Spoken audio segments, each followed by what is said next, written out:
All right, and we are live. Okay, so pretty much my favorite board game ever is Axis and Allies. You can see right here. Really cool war-related game. It's a war board game. It's kind of like Risk, but it's way better. So I was gonna do a review on this or a tutorial. Instead of doing a video and edit it, because I just don't want to edit it. So I thought I would interact with my viewers and review it at the same time. So let's get into it. If you guys have any questions, feel free to comment. That'll be cool. All right, let's get into it. First off, it has like all these really cool. See, there's Roosevelt, some German leaders, there's Churchill. It's pretty cool. You can also get you can get different versions of these. So you can get like a Normandy version, which is way cooler. I haven't played it before, but you can get a Normandy version where it's zoomed in on Normandy. This is the whole world. So you can get Normandy versions, you can get Pacific versions, you can get European versions, and there's a lot of different versions that you can get. So let's get into it. Really big game. Okay. So in this game, you have. This is also the 40th anniversary one of the game when the game was made. So you have more. The Italy isn't in the normal ones, but you have Italy, you have Germany, and you have Japan for the Axis. And then you have, these are two boxes of special stuff. And together you can't see it, but it makes a really cool picture that matches together. Then for the Allies, you have the Soviet Union, United Kingdom, and United States. And then here is your board. Okay, so let's get into it. So this game, it may seem like really difficult, like when my family and I, usually just my brother and my dad, play this game. But you don't need, you can just have multiple people playing multiple different things. So this is the board. You have the Pacific Theater. So you can see right here. This is America. This is the Pacific Ocean. And then you have all these islands here. This is pretty cool. This is one piece of it. Then you have the next piece that goes right here and attaches onto it. Okay? It isn't attached, but you place it. This piece has China. It has it has India, it has Russia. It's the Middle East, roughly. And then you have the European sector. And this has Europe and, all of that fun stuff. So you put it together like so, three pieces together. I'm going to try and get you guys a better view. One thing that we have found is when you're playing this game, if you ever need to pause and you don't have a good place to store this, it's such a pain because it's so big. So what we actually did is we created this holder here, and you just put the pieces in like so. You go one here,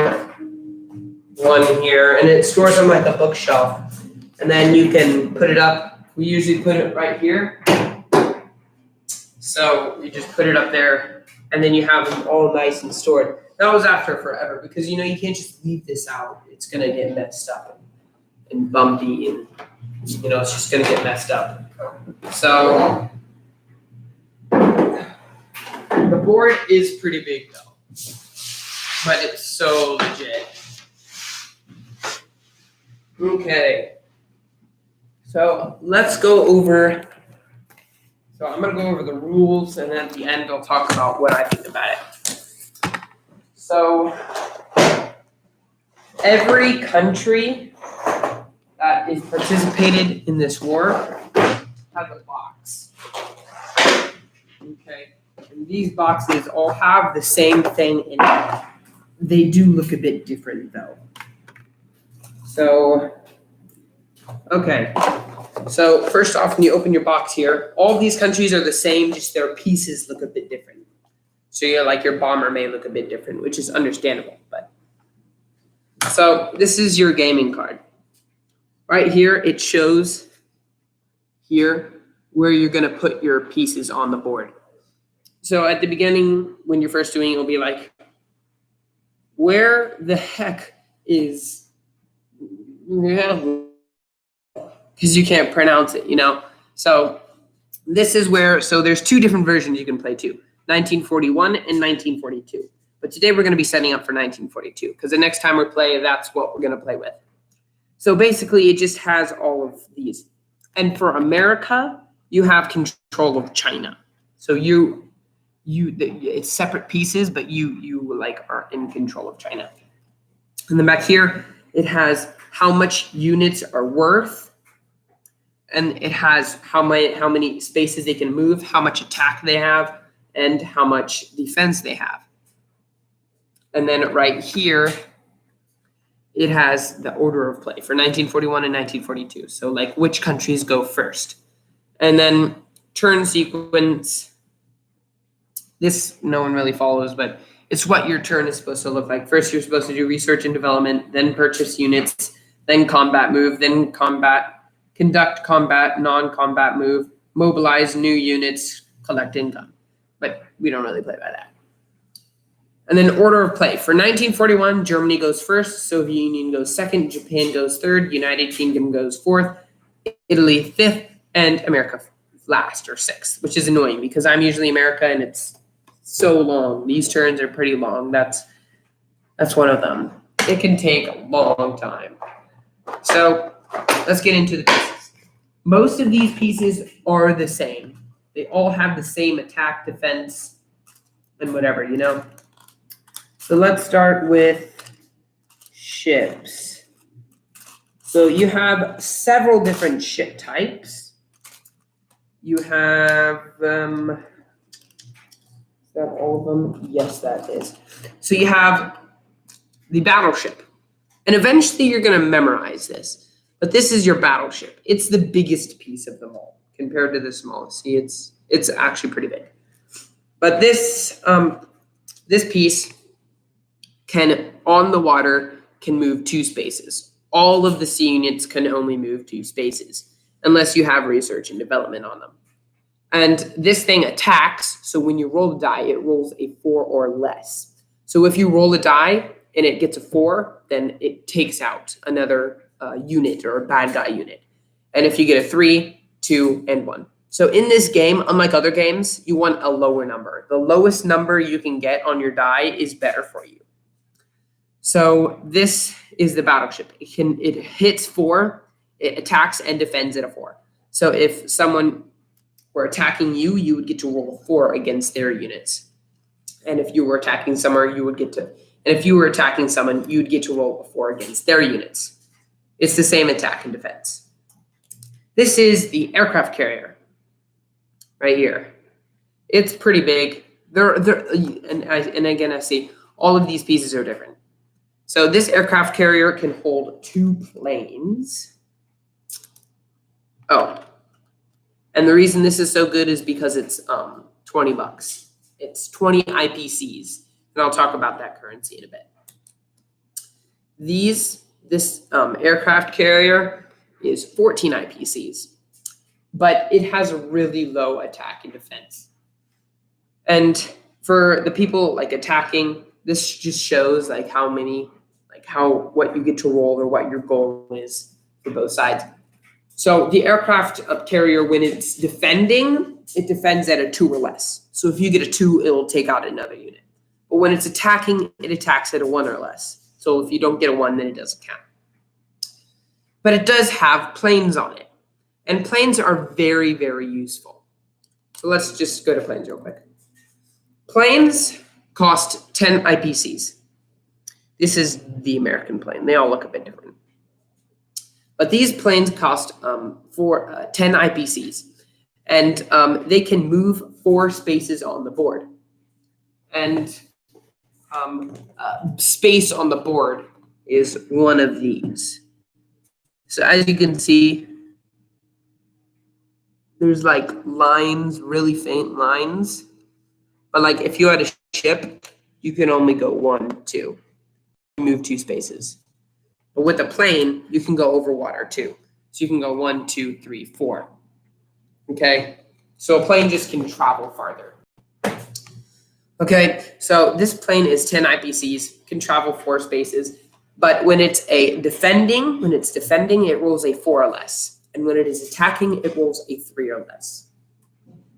Okay, this is a destroyer. You can see right here. I always tell because it has the 3 masts. It's pretty cool. This, again, can only move 2 spaces. It attacks at a 2 and defends at a 2. But the good thing about these is they're 8 IPCs. So this and this is a transport. It can carry 2 units of anything, so it can't carry 2 tanks, but it can carry a dude or an artillery and a tank, or a tank and a dude. Any different combination. Just you can't have 2 tanks and 2 artillery in there. You can also carry anti-aircraft guns. These can only move 2 spaces, and they're $7. And these have no attack and no offense. But if you are in a sea battle with another person, these are the last ships to go. So you would have to lose your destroyer before this one would sink. And if they have no guard or patrol or nothing guarding them, then a plane can just fly over them and they're automatically dead. There's no defense for these. Okay. But the good thing about these is in a game, these are $15 together combined. You can buy both of these for $15, which is good because then you have a transporting unit and an attacking unit. And it's really good, and it transports 2 units, but you do need a lot of transports. This is the cruiser. It's pretty bulky. It's pretty tough. This can move 2 spaces, as all the ships. Sorry, I'm getting a bit parched. It can move 2 spaces, and it attacks and defends at a 3 or less. 3 or less, yes. And this is $12. And then this is the submarine. So this is $6, and this is a really good investment. If you buy these in bulk, they're so hard to defeat. But this is 6 IPCs, and it can move 2 spaces in the water. And it attacks at a 2 and defends at a 1. So it's the same like when you're attacking, these 2 units are exactly the same. This destroyer and this submarine are the same. Just the only problem is this is $2 more, but this is only 1 defense, and a 1 is pretty unlikely in a game. Okay, so those are all the sea units, and it is the same for all of the other countries, just they look a little bit different. So let's get on to pieces of land units or ground units. Okay, and this is your currency, your IPC. It says IPC there. I'll talk about that more in the game. So this is a dude. Yeah, he's a dude. So these guys can only move 1 space every turn. So you'll have to wait 3 turns for this guy to move 3 spaces. But there are some ways to get around that. This guy is $3 IPCs to buy. It's 3 IPCs, and it attacks and defends at a 1.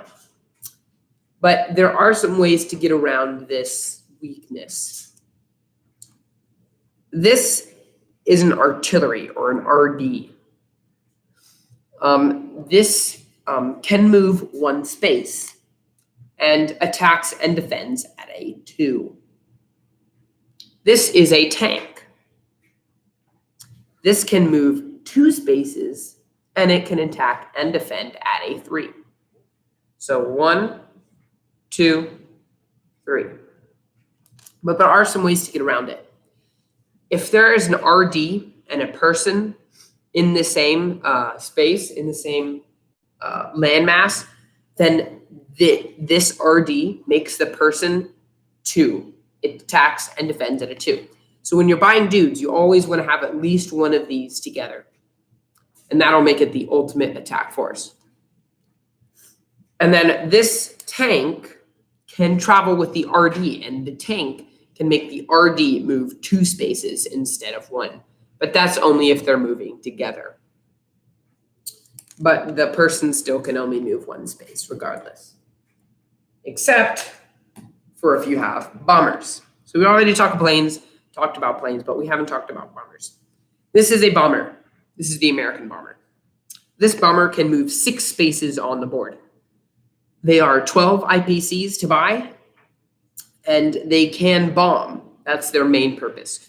When you use these, when you're attacking, it rolls a 4 or less, which is crazy. But when they're landed and on the ground, it's only 1 run, like 1 or less. So it's very unlikely. It's the same worth as a dude. But this can actually carry and parachute 2 guys. So it can carry, parachute 2 guys. But when it's carrying guys, it can't bomb. And if it's bombing, it can't carry guys. So you can only carry 2 guys or bomb. But it's really cool because you can fly over somewhere, drop, and then land in another country. You cannot land in an occupied country, though. And then these are your taking markers. When you take something, this is what happens. You get to place this on it. Okay, so that was that. Let's talk about money. So the money is a bit weird on this one. It really is kind of weird. So this is your attack board. It's pretty simple. This is just the last thing. You put the bomber on here if you're defending, and the bomber here if you're attacking. So this is really easy and really simple to follow. Okay, so let's move on. Money and places. So this is just the first level. I'm not going to be like talking about upgrades and other stuff that you can do to advance your technology, because I think that's too overpowered. So let's talk about the anti-aircraft and the industrial complex. This is an industrial complex. This is $10 to buy 10 IPCs, and it cannot move. But it can produce, if it's on your home capital, it can produce as much as you need the same turn. But if you're on and not your capital, so if you're here in Bulgaria, Congo, Balkan Congo, it's only worth 1 IPC, which means you can only produce 1 unit. This is an anti-aircraft gun. It is 6 IPCs to buy. And this anti-aircraft gun can shoot down as many planes. So if you have 1 anti-aircraft gun and you have 6 planes flying over, then it gets 7 shots. But it only rolls a 1 or less. So the likelihood isn't that good. But on every capital, you do have an anti-aircraft gun and an industrial complex. That's what you start out with on every capital. And then you have some other places of industrial complex that isn't your capital. And these are chips. They're kind of like poker chips, but you put them under your unit, and this counts as 1 unit. So it's like if you put this under this, it means that there's 2 of these guys. And if you put this is worth 5 units. Then you put this on top and there's 6 units. Okay? So that's just really handy. And the game comes with quite a few of them. These are the die. You get 7 black and 7 red die. The red is, you can use these for Axis and Allies. It doesn't really matter who has it, but those do come with the game. So if you had this bomber, I'm just going to give you an example. If you had this bomber, it was flying over this dude, right? Say they're bad guys. This has a 4 or less. See right there? I got a 1, so he's automatically dead. But since he's defending, he gets to have a goodbye shot. So you just put them on this battle board here. This is a unit. He's right there. This is the bomber. You roll the bomber, you get a 1. He's dead. He goes to this zone, the defending or casualty zone. And he gets 1 roll before he is completely wiped out. Oh, see, he got a 1. So now your bomber is automatically dead. But your guy only has 1. Once it's shot here, it's automatically dead. But on the bad guy side or the attacking side, once you're hit, you're automatically dead. There's no casualty zone. Okay, so hope this isn't confusing or anything. This is a place chart for your money, which we will be talking about in a second. IPCs. Let's get into it. So these are your IPCs.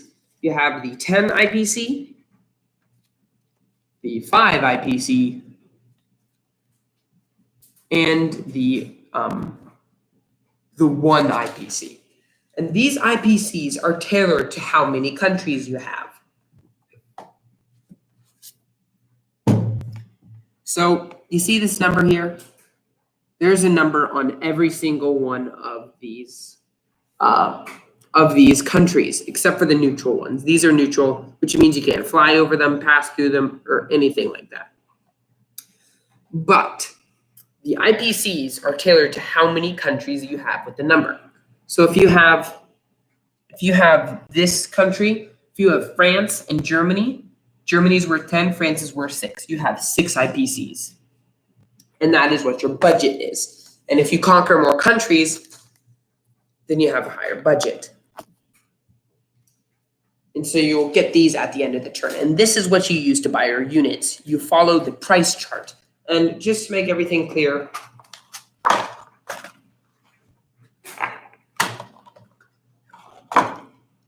the amount of the unit is here. The attack force is all here on unit status. And then, so yeah, that's it. And then your unit, you'll use these to buy your units. But you don't get the units the first turn. You get them on the next turn. So you can't use them the first turn. They're still in your harbor or wherever you make them. And the units have to spawn right next to your industrial complex. They can't spawn out in the open. Okay, so the IPCs, so if you take more and the IPCs that you do get, it makes it so much easier. At the start of the game, it'll tell you how many IPCs your countries add up to. So in 1942, America only starts out with 38 IPCs. But in 1941, he starts out with 40 IPCs, which is the highest budget besides England in 1941.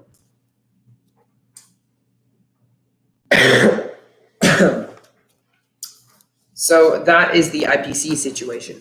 And it does come with this little board here. And remember, all of these units do have these tiles. So every single country has a tile.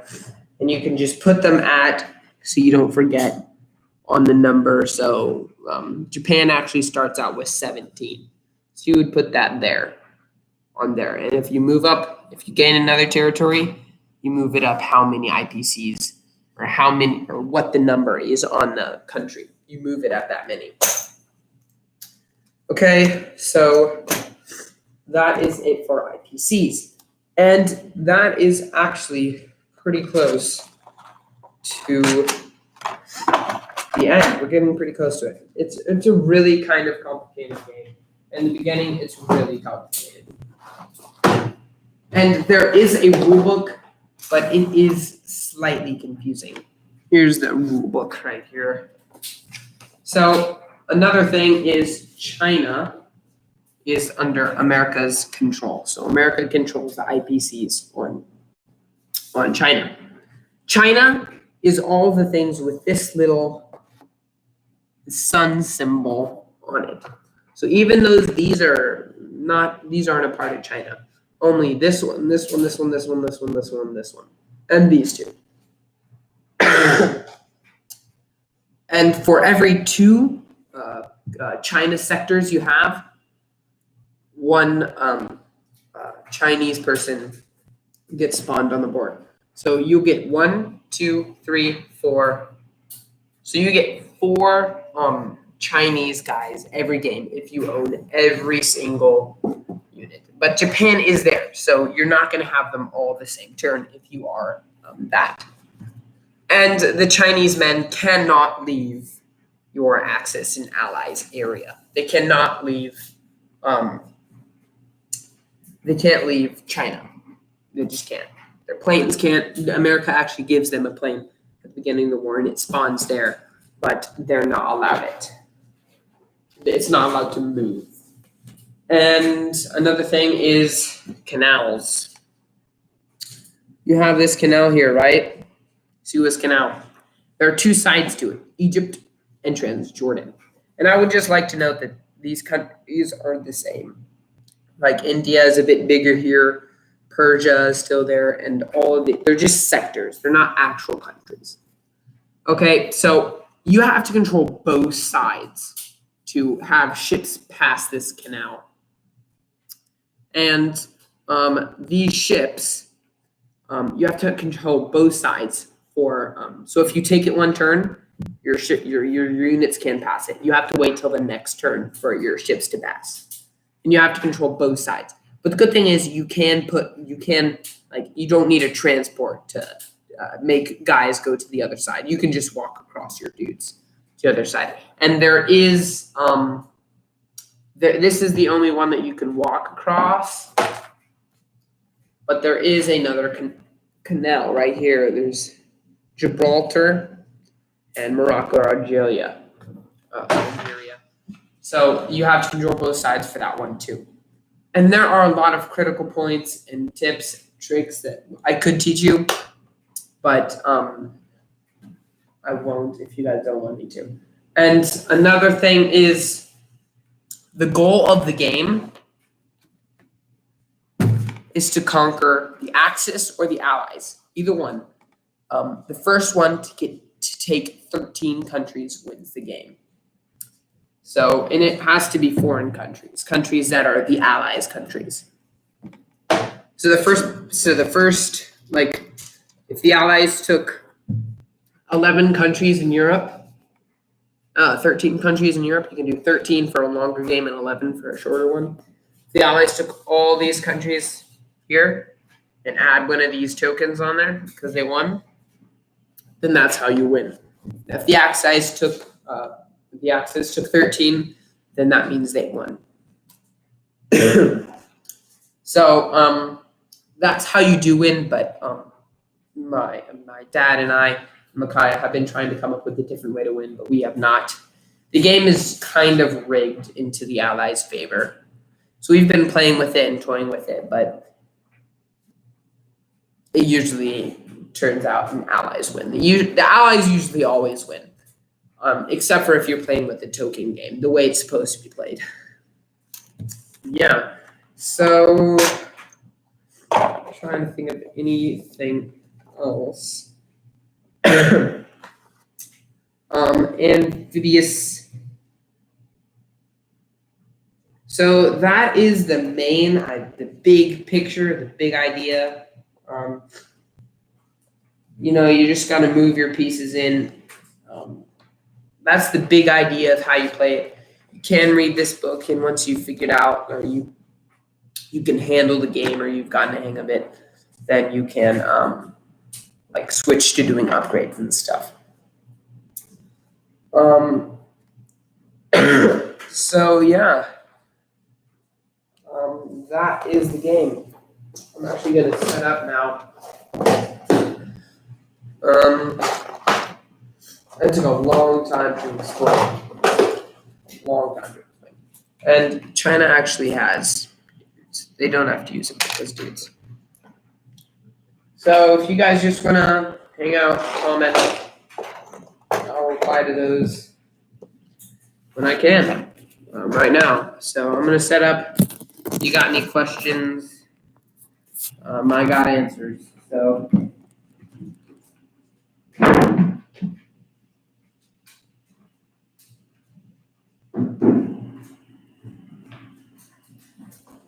So you just follow this this thing, and you'll just put the pieces on the country that it goes on. So it's just gonna say where you're supposed to put it and what units to put where. So C Zone 10, and everything is named. C Zone 10, 1 transport, 1 destroyer.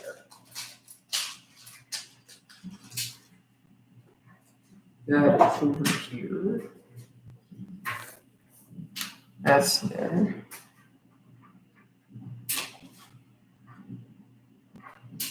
Eastern United States. 1 infantry, 1 fighter, 1 bomber, 1 artillery. Oh wait, yeah, we're doing 42, aren't it? So 2 infantry. There's actually supposed to be another transport here. So 2 infantry, 1 fighter, 1 bomber, 1 artillery, 1 tank, 1 AA gun, and industrial complex.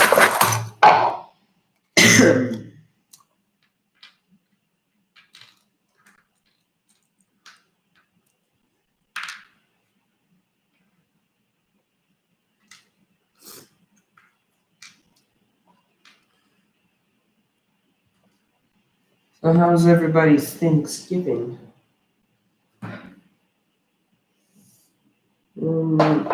C Zone 20, 1 destroyer.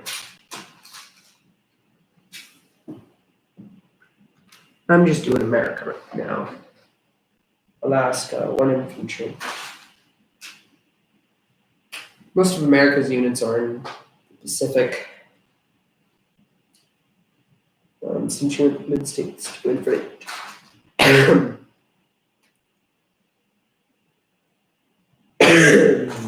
infantry. 1 fighter.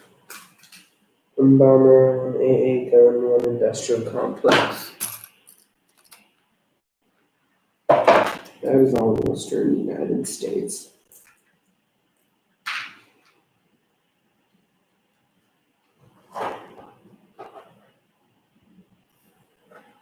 Midway, 1 infantry. Hawaii. 1 battleship. And this isn't all historically correct. I've actually looked it up and studied it. They're not really at all correct. 1 battleship, 1 cruiser, 1 transport, 1 submarine. Zone 56.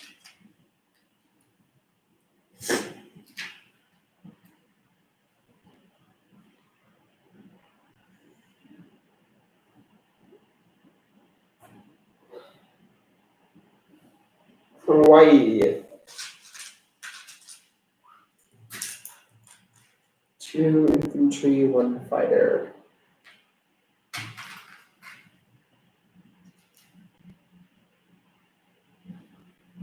Season 153. 1 fighter, 1 aircraft carrier, 1 destroyer.